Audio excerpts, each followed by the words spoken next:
감사합니다. 인생 평안과 근심이 교차하다라는 제목으로 말씀을 나누겠습니다. 신방을 하면 여러 기도 제목을 듣게 됩니다. 그중 꽤 많은 부분이 자녀들에 대한 기도 제목입니다. 어느 경우에는 모든 자녀들이 자리를 잘 잡고 독립해서 잘 사는 경우들도 있긴 합니다. 그러나 대부분 가정마다 부모들의 근심 혹은 걱정거리 혹은 기도의 제목이 되는 자녀들 꼭 한둘씩은 있습니다. 그렇다면 보통 부모들은 어떤 아이 때문에 걱정하거나 또 근심하게 될까요? 두 아이가 있다 예를 들어 보겠습니다. 한 아이는 모범생입니다. 좋은 대학 졸업했고 취업도 잘했습니다. 좀 더 구체적으로 의대 졸업했고 종합병원 의사를 하고 있습니다. 그런데 그 아이는 교회를 잘 다니지 않습니다. 이런 아이. 그리고 다른 아이는 이와 정반대입니다. 이 아이는 좋은 대학을 나오지 못했습니다. 그래서 취업도 아직 하지 못했고 수년간 취준생으로 지내고 있습니다. 그런데 이 아이는 신앙이 너무 좋습니다. 교회 열심히 다니고 또 봉사도 열심히 합니다. 이런 두 아이가 있다. 우리 집에 이런 두 아이가 있다면 어느 아이가 더 걱정이 되고 또 목사님들이 신방을 오셨을 때 어느 아이를 더 먼저 기도 제목으로 말씀하시겠습니까? 의사이지만 신앙생활은 잘 하지 않는 아이, 아니면 신앙은 좋지만 백수로 지내는 아이. 여러분이 만약에 이 두 아이의 부모라면 누구를 위해 더 많이 걱정하시겠습니까? 그리고 누구를 기도 제목으로 내놓으시겠습니까? 우리 교회 이야기는 아닙니다. 제가 이런 예를 들 때는 항상 우리 교회 얘기는 아닙니다. 이전 교회에 있을 때 이야기인데요. 대부분 성도님들이 두 번째 아이를 기도 제목으로 내시는 경우들이 많습니다. 의사 아들 위해서 걱정하는 부모는 잘 없습니다. 신앙이 좋긴 한데 아직 자기 앞가림 못하는 아이를 위해 부모님들은 항상 이 아이 취업, 이 아이 결혼 위해서 기도의 제목들을 말씀하시곤 합니다. 왜 그럴까 생각해 보았습니다. 우리 신앙이 뭔가 좋은 믿음 그 자체가 인생의 목적이 아니기 때문 아닐까 싶었습니다. 우리는 좋은 믿음 가지고 무언가를 이루기 원합니다. 좋은 믿음 가지고 좋은 대학 들어가고 좋은 믿음 가지고 좋은 데 취업하고 또 좋은 결혼하고 이런 것 원합니다. 그런데 좋은 믿음 없어도 이런 것 이루게 됐으니 기도할 필요 없다 생각할 수도 있고 좋은 믿음 있지만 아직 이렇게 이루지 못했으니 기도해야 한다 이렇게 생각하곤 하는 듯 합니다. 오늘 본문은 바로 이런 근심에 대한 이야기입니다. 한번 생각해 보시죠. 그리스도인은 근심하지 않는 사람인가 어떻습니까? 저는 그렇지 않다 생각합니다. 그리스도인도 근심할 수 있습니다. 저는 오늘 말씀 통해 이렇게 말씀드리려 합니다. 그리스도인도 근심해야 합니다 라고요. 오늘 본문에 이삭과 리브가도 근심하고 있습니다. 우리 34절 35절 말씀 우리 함께 읽어보겠습니다. 같이 읽겠습니다. 에서가 40세에 헷 족속 브에리의 딸 유딧과 헷 족속 엘론의 딸 바스맛을 아내로 맞이하였더니 그들이 이삭과 리브가의 마음에 근심이 되었더라. 아멘. 지금 이삭과 리브가는 무엇을 하고 있는가 하면 근심하고 있습니다. 무엇이 근심인가 하면 큰아들 에서의 결혼이 이 부부의 근심거리 기도 제목이 되었습니다. 에서는 헷 족속 브에리의 딸 유딧 그리고 헷 족속 엘론의 딸 바스맛을 아내로 맞이했습니다. 이웃 주민 가나안 족속의 딸과 결혼한 것입니다. 이 결혼은 단순히 에서가 그 민족의 여성과 어느 순간 갑자기 눈이 맞아 결혼한 그런 상황이 아닙니다. 에서는 아마 지속적으로 그 가나안 사람들과 교류하고 있었을 것입니다. 이 교류는 구별되지 않고 뒤섞여 산 것을 말합니다. 그 뒤섞여 살았던 삶이 이런 구별되지 않은 결혼으로 자연스럽게 이어진 것입니다. 어느 순간 갑자기 일어난 그런 일이 아니다라는 것이죠. 에서는 결혼 전에도 지속적으로 그런 구별되지 못한 삶을 살아가고 있었습니다. 이는 지난주 살펴본 이야기와 정반대의 이야기입니다. 우리는 지난주에 이삭과 리브가의 결혼에 대해서 살펴보았습니다. 수백 킬로 오가는 여정, 그럼에도 쉬운 길, 편한 것 택하지 않고 어려운 길, 힘든 것 택한 이유, 겉으로 보기에는 모든 것 순조로운 이야기 같으나 그 속을 들여다보면 그 일을 순조롭게 만들기 위해 결단하고 애썼던 그런 일이었다는 것, 그리고 하나님께서 그 결단하고 애씀을 기뻐하시고 순조롭지 않은 일을 순조롭게 만들어주신 이야기라는 것. 이삭과 리브가의 결혼은 순조롭지 않은 일이었지만 순조롭게 진행된 일, 좀 더 정확하게는 하나님께서 순조롭게 만들어주신 일이었습니다. 그런데 오늘 본문에서는 전혀 그런 고민하지 않습니다.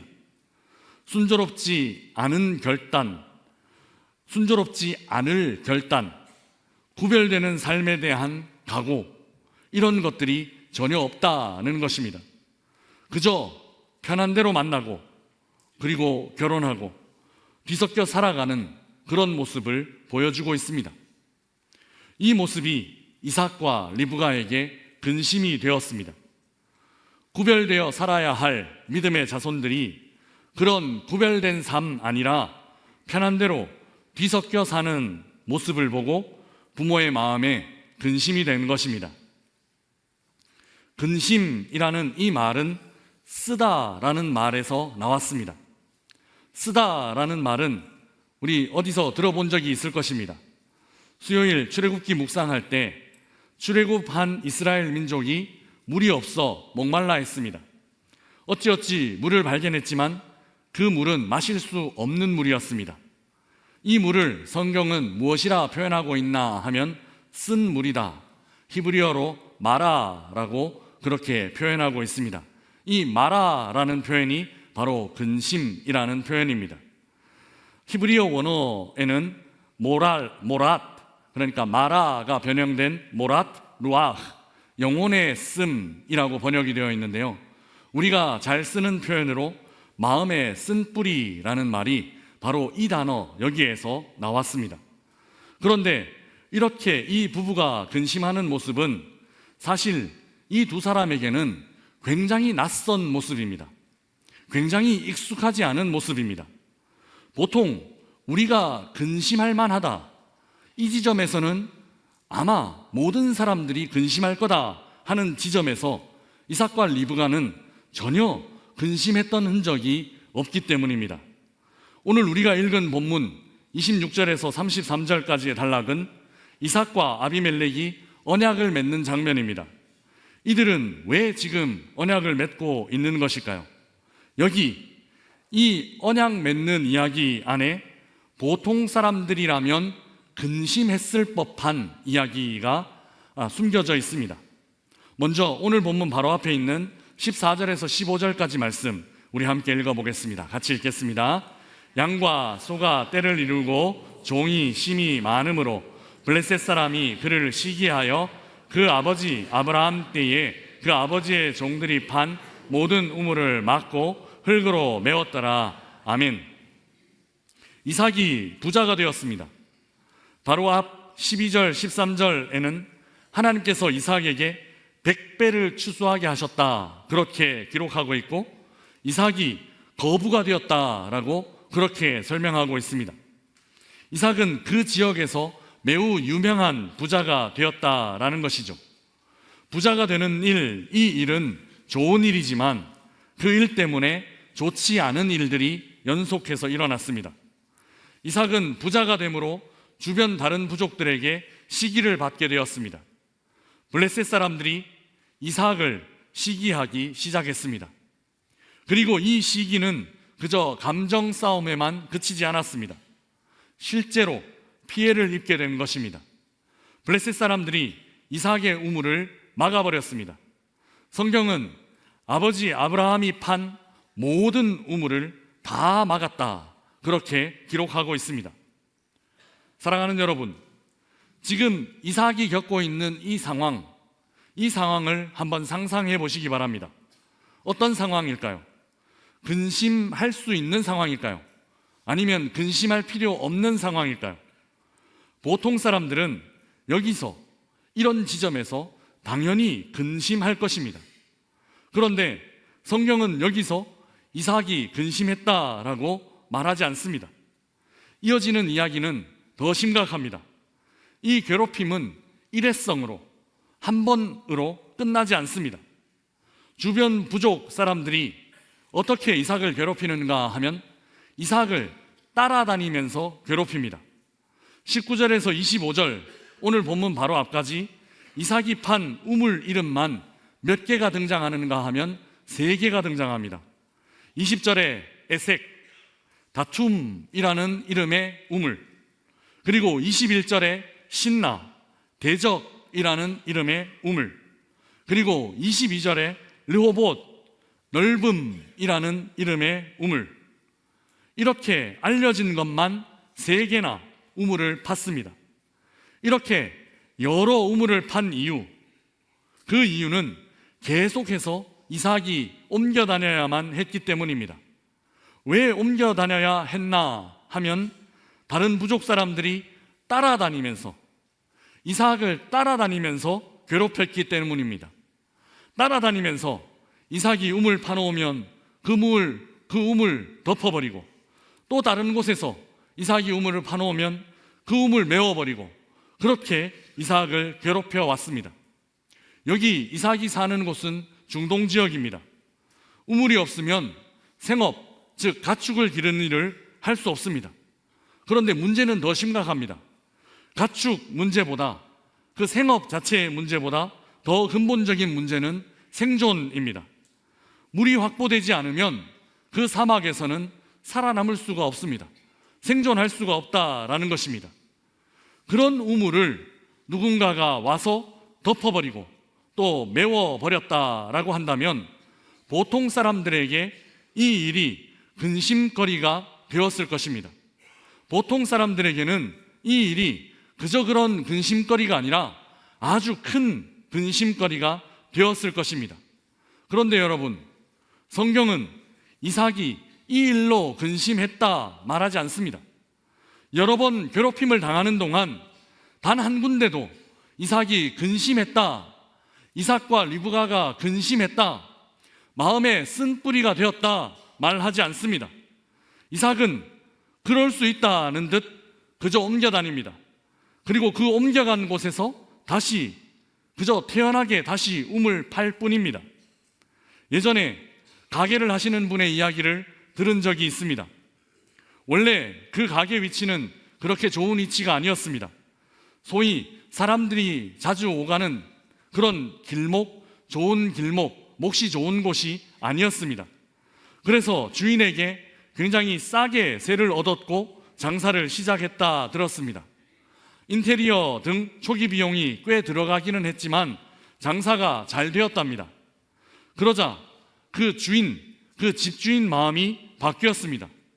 그 점포에 자신들이 직접 가게를 낼 마음을 먹게 된 것입니다. 그래서 계약 연장을 해야 하는데 연장을 해주지 않고 가게를 빼라고, 나가라고 그렇게 했답니다. 그 상황 정말 당황스러웠다라고 말씀하시는 걸 들었습니다. 인테리어를 하는 등 초기 비용이 꽤 들어갔고, 이사를 하면 그 비용이 다시 들어가야 되고, 또 철거 비용까지 있으니 2중, 3중 부담이 되었습니다. 손해가 적지 않았던 거죠. 그리고 바로 옆이라고는 하더라도, 멀지 않은 곳으로 가게를 옮긴다고 하더라도 그 가게를 방문하셨던 손님들이 옮긴 곳에 또 방문하실까 하는 그런 걱정, 근심도 있다 들었습니다. 만약 이런 일을 겪었다 생각해 보십시오. 아무 말 없이 옆 동네로 이동하며 장사를 시작하는 사람 그리 흔치 않을 것입니다. 아마 상심한 마음에 새로운 마음, 또 그 집 주인도 그러면 어떡하나, 또 그 가게 주인도 그러면 어떡하나 하는 생각에 새롭게 시작할 마음 먹기가 쉽지 않았을 것입니다. 보통의 경우는 이렇습니다. 그런데 오늘 본문의 이삭은 그렇지 않습니다. 다툼이 생겨도 다투지 않습니다. 그저 다툼을 피하고 다른 곳으로 옮겨갑니다. 그리고 옮겨간 그곳에서 무엇 하는가 하면 다시 우물 팝니다. 이런 일로 이삭은 근심하지 않습니다.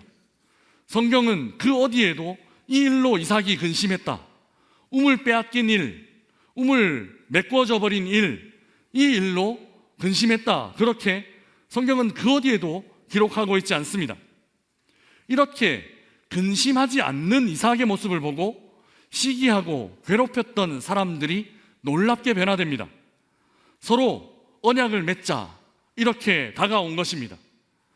이삭을 보니 괴롭혀서 꺾일 사람이 아니고 시기한다고 해서 이길 수 있는 사람 아니다라는 것을 그들이 보고 깨달았기 때문입니다. 하나님께서 이삭과 함께 하시는구나 하는 것을 그 괴롭히던 사람, 그 시기하던 사람들이 깨달았던 것입니다. 이삭은 이 정도로 근심이 없는 사람이었습니다. 대적을 두렵게 만들 정도로, 그리고 대적을 오히려 친구로 만들 정도로 이삭은 근심이 없는 사람이었습니다. 그런데 여러분, 그 이삭이 오늘 본문 마지막 부분에 근심하고 있습니다. 대적을 두렵게까지 만든 사람이 시기하던 사람을 친구로 만들어버릴 수 있는 그런 능력 가진 사람이 오늘 본문에서 근심하고 있다라는 것입니다. 목축하는 사업장이 그 위태로운 순간에도, 심지어 물이라는 생존의 문제가 생겼는데도 전혀 근심하지 않던 이삭이었습니다. 보통 사람 같았으면 안절부절했을 일인데 눈 하나 깜빡하지 않고 그저 터전 옮겨 새롭게 시작했던 것이 바로 이삭이었습니다. 그랬던 그가 지금 근심하고 있습니다. 무엇 때문인가? 아들 때문에, 큰아들 에서 때문에 근심하고 있다는 것이죠. 아들이 가나안 여인과 결혼한 것 때문에 마음에 쓴 뿌리가, 마음에 쓴 것이 생겨나게 되었다라는 것입니다. 보통 우리가 근심하는 지점에서 이삭은 태어났습니다. 전혀 흔들림 없이 힘겨운 시간을 지나왔습니다. 그런데 지금 이 지점에서 그는 근심에 빠집니다. 아들의 결혼, 그 결혼이 뭐 그리 큰 문제인가 싶은데 적어도 먼저 일어난 일, 그 우물 빼앗긴 일, 계속 우물을 빼앗겨버린 일과 비교했을 때 그보다 큰 일인가 싶은 그 일에 지금 이삭이 근심하고 있다는 것입니다. 보통 사람들의 근심과 이삭의 근심은 다릅니다. 사랑하는 여러분, 이 모습, 이 이삭의 모습이 오늘 우리가 배워야 하는 모습입니다. 이삭의 안심이 우리의 안심 되시기를 주님의 이름으로 축복합니다. 이삭의 근심이 우리의 근심 되시기를 또 한번 주님의 거룩하신 이름으로 축복합니다. 그래서 그리스도인, 믿음을 가진 사람들, 그 사람들은 근심 없는 사람 아닙니다. 우리는 어떤 사람인가 하면 바른 근심하는 사람입니다. 무엇으로 근심하는지, 어떤 일로 염려하고 있는지, 우리의 그 근심은 우리의 신앙을 드러내는 척도와 같습니다. 혹 우리도 우물 같은 것으로, 그저 그런 것으로 근심하고 있는 것은 아닌지 우리의 삶을 돌아보시기 바랍니다. 마태복음 6장 31절에서 32절에는 우리 주님 이렇게 말씀하신 것이 기록되어 있습니다. 우리 자막을 보며 같이 읽어보겠습니다. 같이 읽겠습니다. 그러므로 염려하여 이르기를 무엇을 먹을까, 무엇을 마실까, 무엇을 입을까 하지 말라. 이는 다 이방인들이 구하는 것이라. 너희 하늘 아버지께서 이 모든 것이 너희에게 있어야 할 줄을 아시느니라. 아멘. 우리의 근심이 늘 이런 것 아닙니까? 무엇을 먹을까? 무엇을 마실까? 무엇을 입을까? 먹고 살 수 있을까? 생존할 수 있을까? 살아남을 수 있을까? 우물 빼앗긴 보통 사람들은 바로 이런 고민 했을 것입니다. 우물이 없어졌는데 그 우물 내가 어떻게 구한 건데 이제 그 우물 없으니 살 수 있을까? 앞으로 물은 마실 수 있을까? 그런 근심 했을 것입니다. 예수님은 그것 염려하지 마라 말씀하십니다. 너희 아버지, 너희 하늘 아버지께서 이미 다 아신다 말씀하여 주십니다. 너희들에게 이것들 필요하다라는 것 우리 하나님께서 더 잘 아신다라는 것입니다.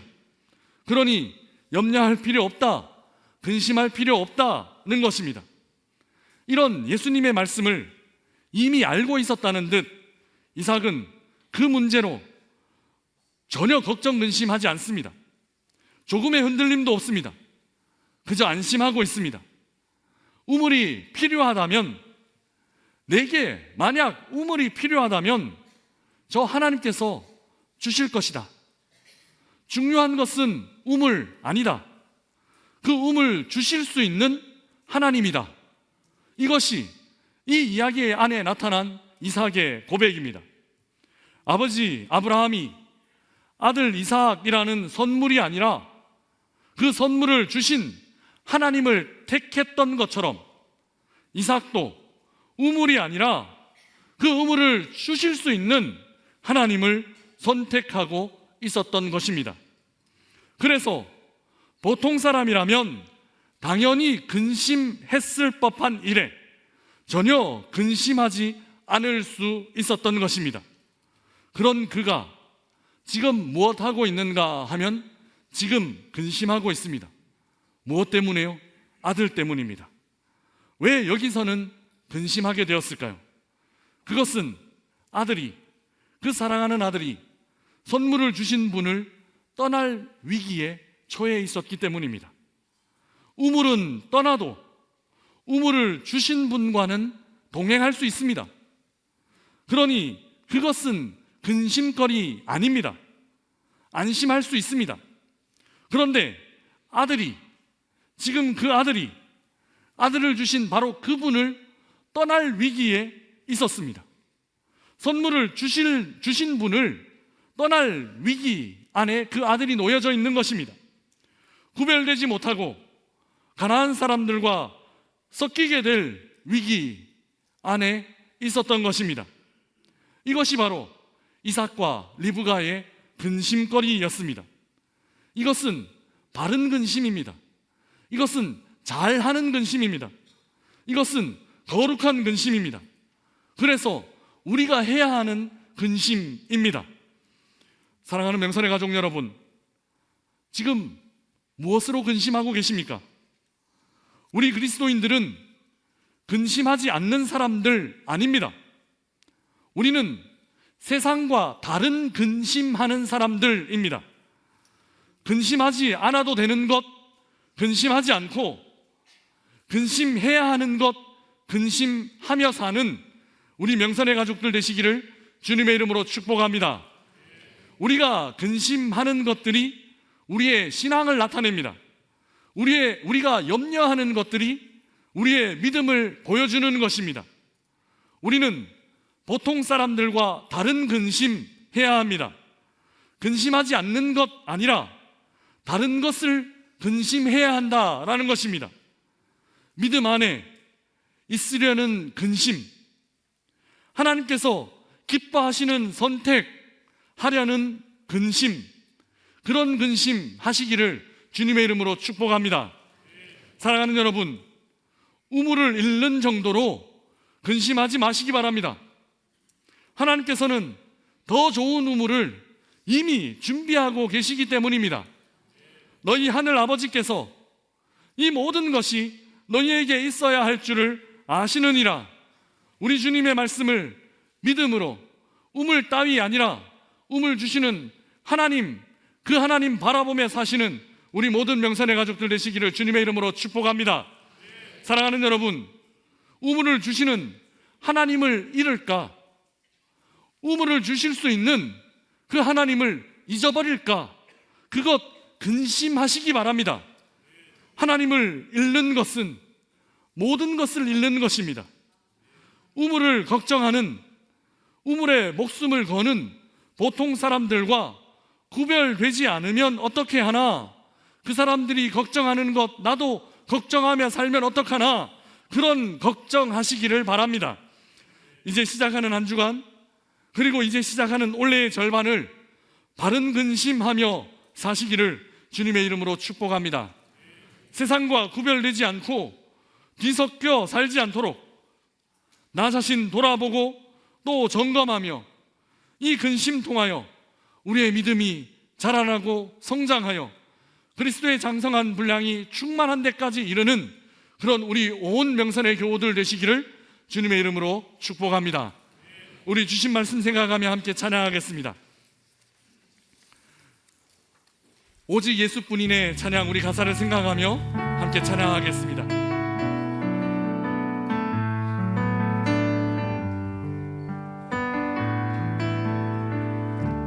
은혜 아니면 살아갈 수 없네. 은혜 아니면 살아갈 수가 없네. 호흡마저도 다 주의 것이니 세상 평안과 위로 내게 없어도 예수, 오직 예수뿐이네. 은혜 아니면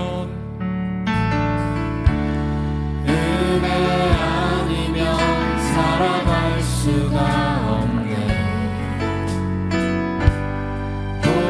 호흡마저도 다 주의 것이니 세상 평안과 위로 내게 없어도 예수, 오직 예수뿐이네.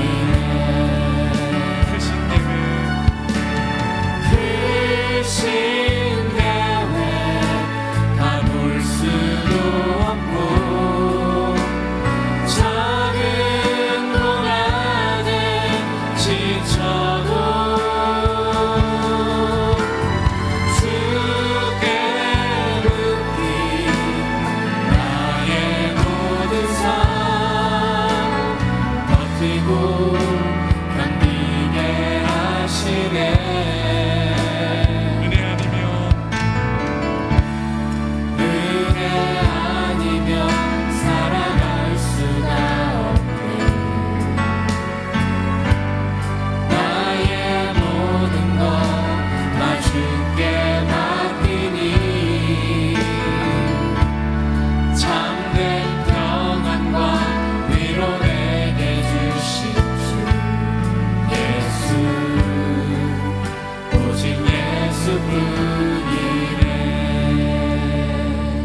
우리 함께 기도하겠습니다.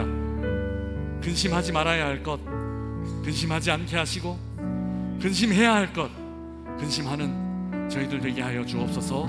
우리 함께 기도하며 나아가겠습니다. 기도하겠습니다. 주님,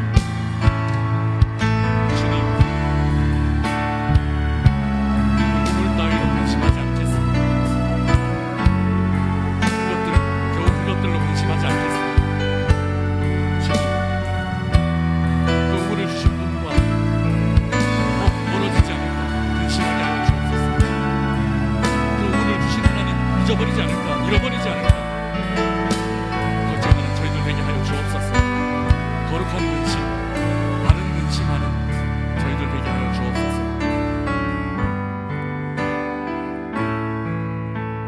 사랑의 주님, 감사합니다.